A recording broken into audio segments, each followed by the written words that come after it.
Hai, Assalamualaikum warahmatullahi wabarakatuh dan selamat sejahtera.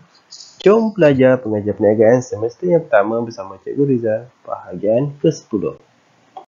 Video kali ini kita akan memfokuskan kepada jenis pemilikan entiti perniagaan yang keempat, iaitu koperasi. Objektif pembelajaran kita pada kali ini diharapkan pelajar-pelajar yang dapat menerangkan ciri-ciri koperasi, menyebut langkah-langkah penubuhan koperasi dan menyebut kelebihan dan kelemahan koperasi.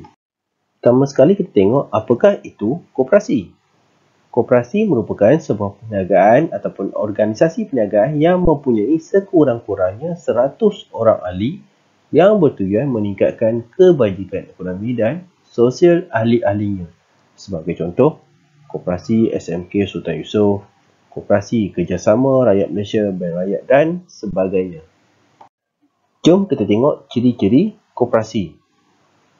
Yang pertama dari sudut pendidikan ataupun pemilik, minimum keahlian ialah 100 orang dan tiada had maksimum.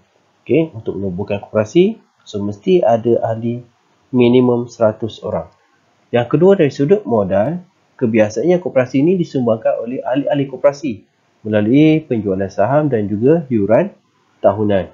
Dari sudut pengurusan, diuruskan dan ditadbir oleh ahli lembaga pengarah yang dilantik semasa mesyuarat agung tahunan. So sesiapa yang dilantik sewaktu mesyuarat agung tahunan akan menguruskan koperasi yang ditubuhkan. Liability terhad, bermaksud terhad terhadap modal yang dilaburkan sahaja. Sekiranya koperasi mengalami kerugian, harta peribadi milik ahli-ahli koperasi tidak dilibatkan. Dari sudut agihan untung dan rugi diagihkan dalam bentuk dividen dan juga bonus. Cukai pula tidak dikenakan, dikecualikan cukai. Dari sudut perundangan pula dikawal di bawah Akta Koperasi 1995 dan dari sudut pembubaran, koperasi akan terbubar apabila yang pertama di bawah kuasa Suruhanjaya Koperasi Malaysia, maknanya diarahkan tutup. Yang kedua, SKM terima permohonan pembubaran daripada 3/4 daripada anggota koperasi. So 3/4 daripada anggota koperasi memohon untuk membubarkan koperasi, so secara automatik koperasi akan dibubarkan. Yang ketiga, mengikut subsection 64 dan subsection 68 setelah pemeriksaan dibuat dan section 66 selepas siasatan dilakukan. Ini pula ialah langkah-langkah untuk menubuhkan koperasi. Yang pertama, perlu membuat pendaftaran koperasi dengan pendaftar Suruhanjaya Koperasi Malaysia. Yang kedua, membentuk jawatan kuasa penaja iaitu yang pertama terdiri daripada 10 orang ahli, yang kedua menggubal undang-undang kecil koperasi, yang ketiga menentukan jenis dan aktiviti perniagaan koperasi, dan yang keempat mendapatkan 100 orang ahli sebelum mendaftar. Langkah yang ketiga ialah mengadakan mesyuarat agung penubuhan atau permulaan. Langkah yang keempat menyerahkan dokumen koperasi seperti borang permohonan milik mesyuarat penubuhan atau permulaan, salinan naskah undang-undang kecil koperasi dan senarai ahli jawatan kuasa koperasi. Dan langkah yang terakhir ialah memperoleh sijil perakuan pendaftaran koperasi. Kita tengok pula kelebihan dan kelemahan koperasi. Antara kelebihan koperasi, yang pertama, koperasi mudah mendapat ahli atau anggotanya kerana tujuan penumbuhan lebih kepada menjaga kebajikan ahli. Tak seperti perniagaan-perniagaan lain ataupun entiti perniagaan lain lebih mementingkan untung, tapi koperasi ini lebih untuk membantu dan memudahkan ahli-ahli dalam melakukan tugasan.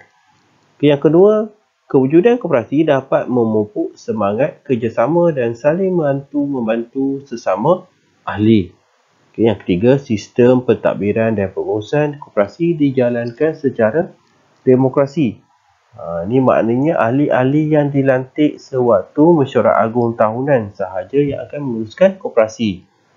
Maknanya setiap ahli berhak untuk melantik sesiapa yang diorang mahukan. Yang keempat, koperasi tidak dikenakan cukai keuntungan.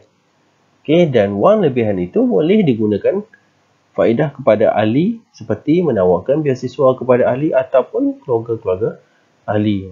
So maknanya sekiranya koperasi itu mendapat keuntungan dan sebagainya, so keuntungan itu tidak akan dikenakan sebarang cukai.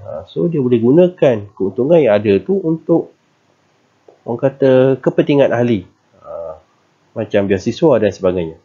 Yang kelima, kerajaan menyokong kewujudan koperasi kerana motif penumbuhannya untuk membantu ahli ataupun rakyat. Sebab tu dikecualikan cukai. Sebab dia motif penumbuhan koperasi lebih kepada membantu ataupun menjaga kebajikan ahli-ahli. Dan yang terakhir, koperasi menyediakan pelbagai faedah kepada ahlinya melalui keanggotaan dalam koperasi. Sebagai contoh, harga yang berpatutan, mungkin beasiswa dan sebagainya kepada ahli-ahli yang mendaftar ataupun terlibat dengan koperasi tersebut. Yang terakhir ialah kelemahan koperasi. Antara kelemahan koperasi yang pertama, mengalami masalah pengurusan yang berpunca daripada kekurangan pengalaman berniaga dan kerana ahli lembaga pengarah kerap bertukar. Ini dari sudut pengurusan lah. Kurang pengalaman, biasanya kita ambil yang mana berminat dan ahli lembaga tu kerap bertukar. Maknanya dia bergantung kepada mesyuarat agung.